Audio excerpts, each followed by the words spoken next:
सच में यार फौजी बड़े कमाल के होते हैं। शायद इसलिए वो अपने छोटे से पर्स में अपने पूरे परिवार को और अपने दिल में अपने पूरे देश को रखते हैं। शायद इसलिए देश का हर नागरिक फ़ौजी की इज्जत करता है। वो जानता है कि फ़ौजी अपनी ज़िंदगी में कितनी मुश्किलें झेलता है। वो अपनी ज़िंदगी में कैसी कैसी समस्याओं से गुजरते हुए भी हंसकर इस देश की रक्षा करता है। वो हर वक्त बॉर्डर पर तैनात रहता है ताकि उसके देश पर आंच ना आ जाए। पर शायद इस देश के नागरिक जितनी एक फ़ौजी को इज्जत देते हैं उतनी इज्जत कभी उसके परिवार को नहीं देते।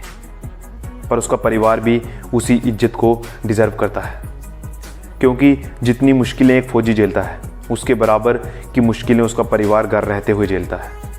तो इस वीडियो के ज़रिए मैं आप सब लोगों को बस इतना ही कहना चाहूँगा कि जितनी इज्जत आप एक फ़ौजी को देते हो उसके बराबर की इज्जत उसके परिवार को भी दो, क्योंकि जितनी मुश्किलें एक फ़ौजी झेलता है उतनी मुश्किलें उसका परिवार भी झेलता है।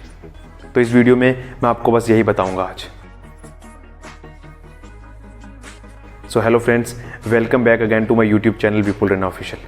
तो इस वीडियो को लास्ट तक ज़रूर देखना अगर आप एक फ़ौजी से प्यार करते हो, क्योंकि मुझे विश्वास है कि अगर आप इस वीडियो को लास्ट तक देखोगे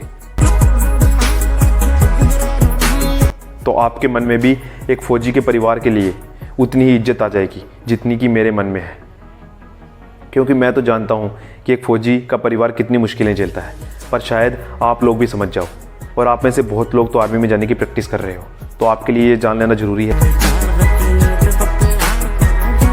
कभी सोचा है उस माँ के बारे में जिसका बच्चा जिसे उसने 9 महीने कोख में रखा हो, जिसे पाल पोस कर उसने बड़ा किया हो ताकि वो उसके बुढ़ापे में उसका सहारा बनेगा। वो एक दिन जब फ़ौज में चला जाता है, एक ऐसी जगह चला जाता है जहाँ उसकी ज़िंदगी की कोई गारंटी नहीं रहती कि वो कब तक ज़िंदा रहेगा, इस बात का कोई भरोसा नहीं रहता।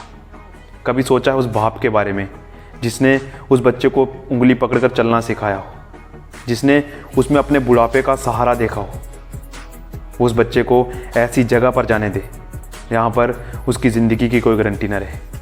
उसे ये पता ना हो कि वो बच्चा उसके बुढ़ापे में उसका सहारा बन पाएगा या नहीं, उसकी अर्थी को कांधा दे पाएगा या नहीं। उस बाप पर क्या बीतती होगी। एक माँ बाप के लिए उनका बेटा उनकी जान से भी प्यारा होता है, वो फिर भी उसे इंडियन आर्मी में जाने देते हैं और फिर उसकी सलामती की दुआएं हर रोज़ दिन रात सुबह शाम करते रहते हैं। पर फिर भी कुछ लोग उनके परिवार की इज्जत नहीं करते। लोगों को ये लगता है कि इसके लिए उनको सुविधाएं मिलती हैं। यार क्या करना ऐसी सुविधाओं का? मुझे एक ऐसा इंसान बता दो जो इन सुविधाओं के लिए अपनी जान दे सकता हो। यार जब बॉर्डर पर एक सैनिक शहीद होता है ना, तो सिर्फ वो सैनिक शहीद नहीं होता बल्कि एक माँ बाप से उनका सहारा छिन जाता है, एक सुहागन का सुहाग छिन जाता है, एक बहन से वो कलाई छिन जाती है जिस पर वो राखी बांधती है, उसके बच्चों से उनके बाप का हाथ छिन जाता है। यार फिर आप लोग ये क्यों सोचते हो कि फ़ौजी को सुविधाएं मिलती हैं, अगर उसे कुछ हो गया तो क्या हुआ, अगर वो बॉर्डर पर देश की रक्षा करता है तो क्या हो गया, उसको इसके लिए सुविधाएं मिलती हैं। कोई ऐसा इंसान बता दो जो इन सुविधाओं के लिए अपनी जान दे सकता हो। इतने लोगों को दुख दर्द झेलना पड़ता है जब एक फ़ौजी को कुछ होता है तो।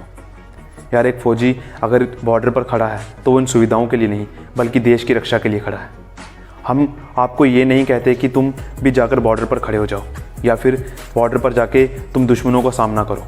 बस इतना ही कहना चाहता हूँ कि तुम एक फ़ौजी की इज्जत करो, उसके परिवार की इज्जत करो, क्योंकि वो बहुत मुश्किलें झेलता है। यार तुम्हें ऐसा लगता होगा कि फ़ौजी डेली घर में बात कर लेता होगा, पर कुछ कुछ ऐसी जगहें हैं यहाँ से वो महीनों तक अपने घर बात नहीं कर पाता, अपने माँ बाप से, अपनी बीवी बच्चों से, अपनी बहन से, किसी से बात नहीं कर पाता। पर फिर भी वो वहाँ से हटता नहीं है, वो वहीं खड़ा रहता है इस देश की रक्षा के लिए।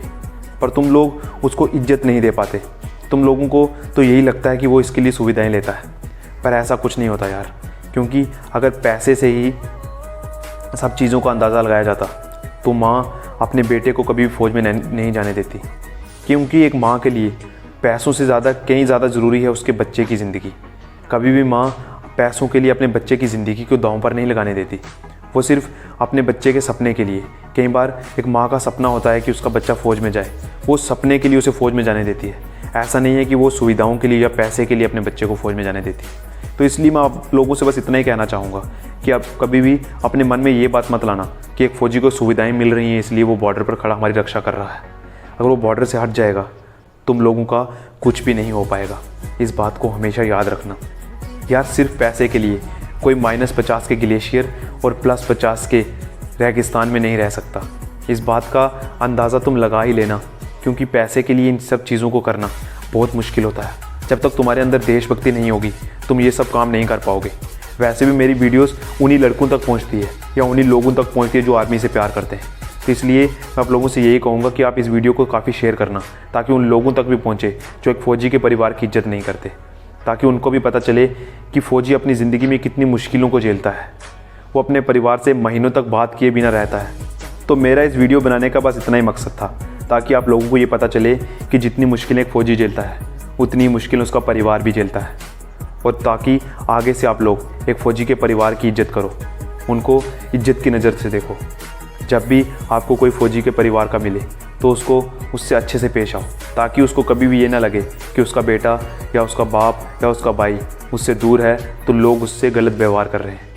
क्योंकि एक फ़ौजी तुम्हारी रक्षा के लिए ही बॉर्डर पर खड़ा है, और अगर तुम उसके परिवार की इज्जत करोगे तो एक फ़ौजी को बहुत अच्छा लगेगा, क्योंकि कल को आप लोग भी फ़ौजी बन जाओगे। क्योंकि मेरी वीडियोस ज़्यादातर वही लड़के देखते हैं जो इंडियन आर्मी में जाना चाहते हैं। कल को जब आप फ़ौजी बन जाओगे तो यही बात आप किसी को भी कह पाओगे अगर तुमने फ़ौजी के परिवार की इज्जत की होगी तो जितना हो सके इस वीडियो को शेयर करना, ताकि और भी लोगों को पता चले और वो फ़ौजी के परिवार की इज्जत करें।